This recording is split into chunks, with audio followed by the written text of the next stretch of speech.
So let's talk about positioning.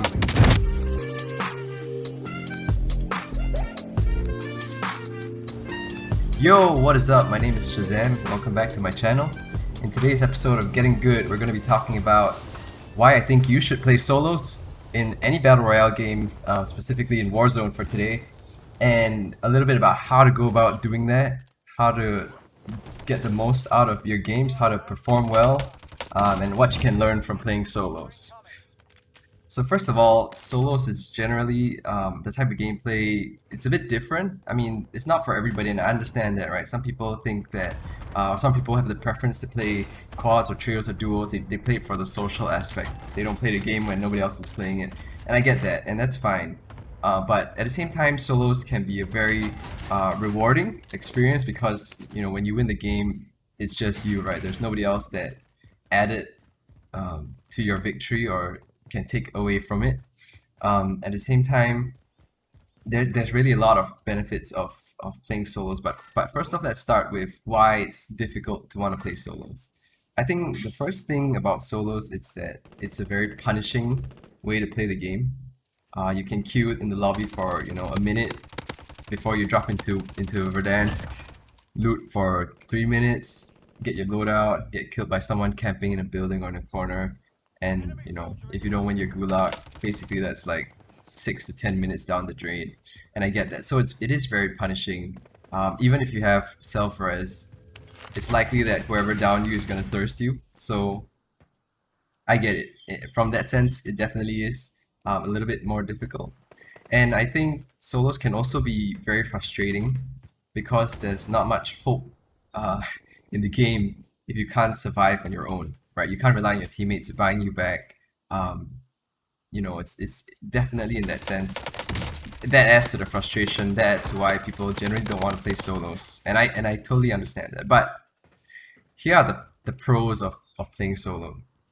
Right, first of all, it helps you to improve tremendously because the fact that it requires you to rely on your own skills, your own game sense, your own play style. This gives you a very good assessment of where your weaknesses are specifically.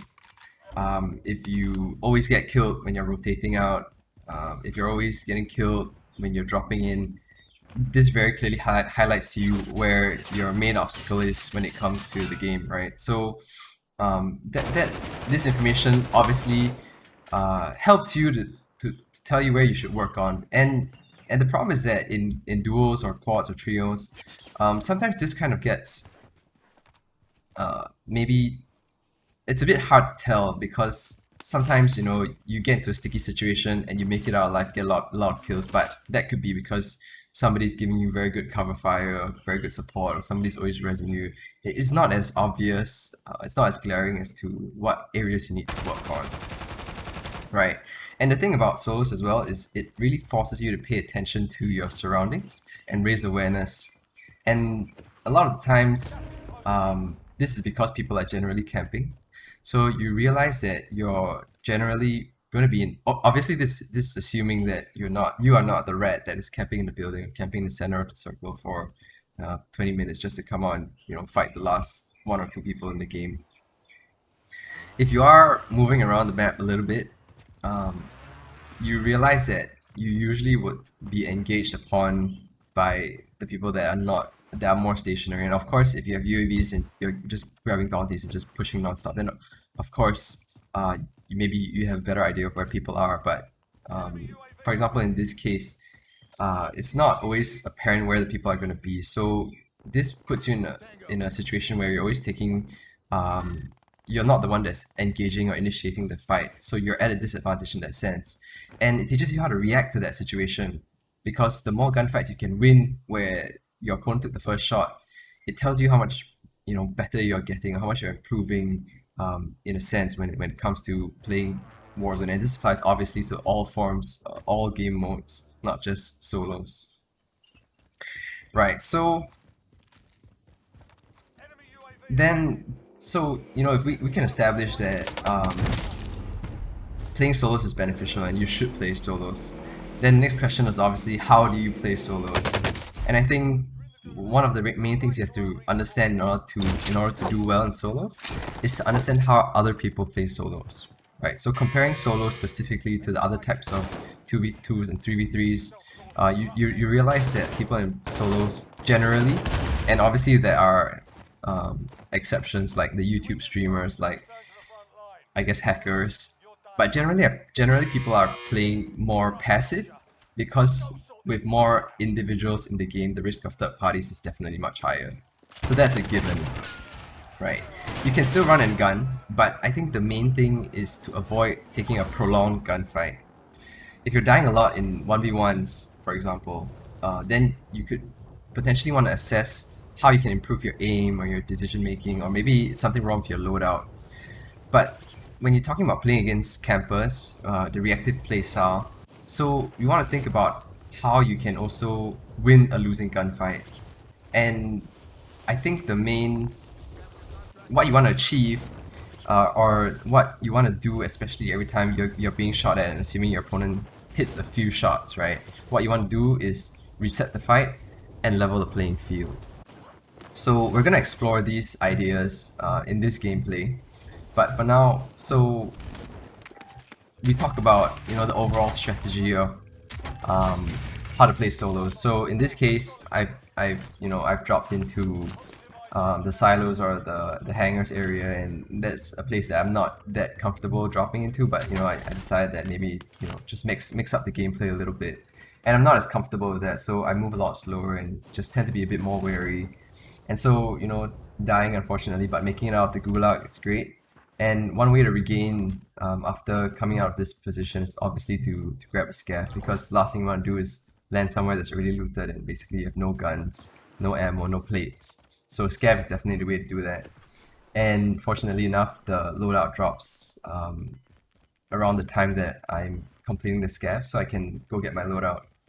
But I want to also point out that in solos, generally my advice would be to try and drop either on the edge of the zone, or at least basically try and avoid dropping into the center of the circle, because then it forces you to move, it forces you to rotate and understand how people generally rotate. I mean, you can obviously stay in the center of the circle, kill one person and win the game, but how much is that really going to benefit you? And second of all, in this gunfight that we just had, basically it's like what I said, right? The guy got the first shot on me. I reacted to it, just grab the nearest piece of cover. So obviously you have to know, especially when you're running in open fields and areas with buildings looking or around you, it's important to be aware of where your next cover is going to be.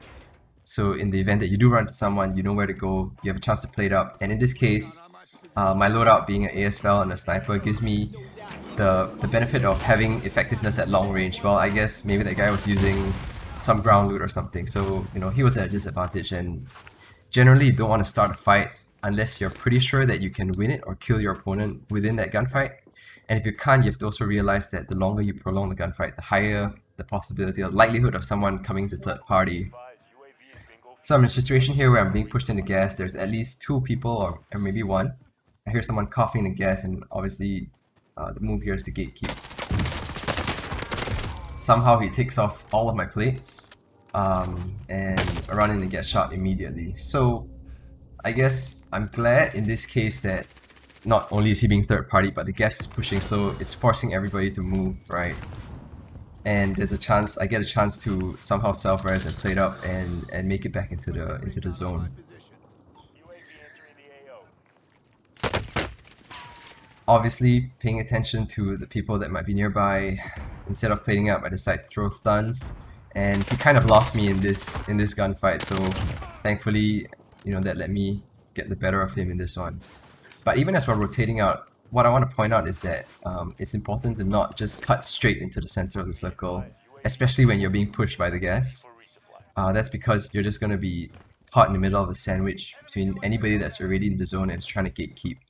So always try and move in a rotational method, whether it's clockwise or anti-clockwise. That really depends on whether you want to push aggressively or not, right? If you're trying to avoid running to people, then you should always try and rotate to the smaller part of the map. So in this case, rotating to the left brings me more towards the port side, and that size of the map is smaller compared to rotating right, having to cut through the entire promenade.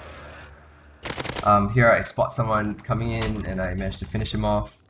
But what we're going to be doing from here on out is looking at the way that I rotate into the end of this game, to the late game, and see how you take fights while you're rotating in, because you're definitely going to be running into people, that's for sure, right? That's like a guarantee. You should always be expecting to run into people. It's more of how you can rotate while running into these people and still having a fighting chance to win the gunfights you're forced to be in. So in this situation, I'm just trying to get a bearing, trying to see if there's anyone around, but I'm definitely going to be rotating to the small side of the map, away from where I assume most of the people will be, and also most of the high-rise buildings are, because in this situation where you know that solos, people are just generally going to be campy, it's easier to, for me at least, because I am running a sniper loadout, to be fighting people at range rather than up close. The ASPL is only 30 rounds. If I get third party, it's almost as good as I'm done, right? So here, generally when the circle is about to close, about to reach close, you don't want to move too much. You want to know where the next circle is going to be before you move. And obviously this helps you to avoid wasting your effort and unnecessarily exposing yourself. For example, crossing this ditch just to have to come back if the circle closes or the circle moves away from me. In this case, I find someone, I feel like I'm pretty safe behind cover on my right, so I decide to take the fight here. And obviously I'm more confident about my shot than I really should be, because I can't hit a single thing. But at the same time, this guy hasn't re-challenged me yet, so I feel like, you know, I can just keep shooting at him. But obviously bearing in mind that there's a chance that people nearby would hear the noise that's being made and try and interfere in the fight. That's exactly what happens, right? Someone takes a snipe at me from the top of the building. I have enough plates, but at the same time the gas is closing. So the options here are really cut underneath this guy, kill him, or rotate out to the left. And trying to just go straight into the center of the circle doesn't make sense, because obviously he's in a much stronger position than I am. Fortunately, I have the car nearby, and you know, I'm just really challenging him to see if he can snipe me out the car. I know obviously there's someone in front of me, and he can gatekeep me if I just rotate or I, you know, enter the zone right behind him. But at the same time, because he hasn't shot a single bullet at me yet, I get the sense that he's not as confident. So maybe it might be easier for me to take the fight to this guy instead. Maybe he doesn't have a loadout, or maybe, you know, he's just really not equipped to take a long range fight. So in this case, he's just hiding behind here. He runs in, and I definitely should have hit these shots, but you know, you don't sometimes, and you know, not every day is your day. But what's happening here is that the gas is pushing slowly, fortunately, and the gas also covers the building on the right.